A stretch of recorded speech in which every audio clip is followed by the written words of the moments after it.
Hi friends, welcome to Anushree blogs. ఈ ఛానల్లో మనము ఈరోజు దర్శించబోయే దైవమూర్తి తిరునాచారులో వెలిసిన శ్రీ పద్మావతి అమ్మవారు.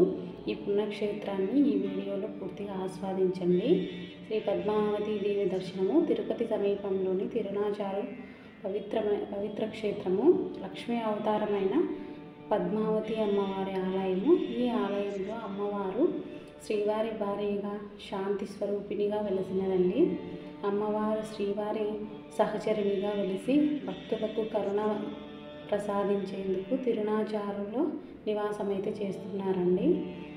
అమ్మవారి ఆలయము పద్మ పుష్కరిణి చెరువు తీరాన ఉన్నది. ఈ చెరువులో అమ్మవారు అవతరించినట్లు పురాణాలు అయితే పేర్కొన్నాయండి. ప్రతిరోజు అమ్మవారికి జరిగే అలంకార సేవలు, పుష్పాలంకరణలు భక్తులకు విపరీతంగా ఆకట్టుకున్నాయి.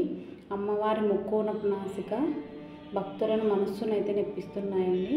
అందుకే ఆమెను అనుగ్రహమూర్తిగా పిలుస్తున్నారు. శ్రీవారి కళ్యాణం జరిగిన తర్వాత అమ్మవారు తిరునాచారులో స్థిరపడినట్లు పురాణ గణనలు చెబుతున్నాయి. ప్రతి సంవత్సరం కార్తీక మాసంలో నిర్వహించే ఈ పద్మావతి బ్రహ్మోత్సవాలు దేశవ్యాప్తంగా భక్తులను ఆకర్షిస్తాయి. ఈ వీడియోలో మీరు చూస్తున్నది అమ్మవారి ప్రత్యేక పుష్పాలంకరణ దర్శనము.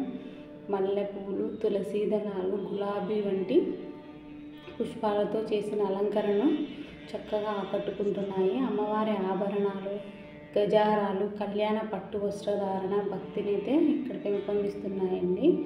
అమ్మవారిని దర్శించి మన మనస్సులోని సంకల్పాలను వెల్లడించుకొని అమ్మవారు మన కోరికలు నెరవేర్చే దివ్యశక్తిగా లక్ష్మీదేవిగా ఇక్కడైతే ప్రసిద్ధి చెందిందండి. ఈ దివ్య దర్శనం ద్వారా భక్తులందరికీ శాంతి, సౌభాగ్యం కలగాలని మనసారా అయితే కోరుకుందామండి. అమ్మవారికి నమస్కరించుకుందాము.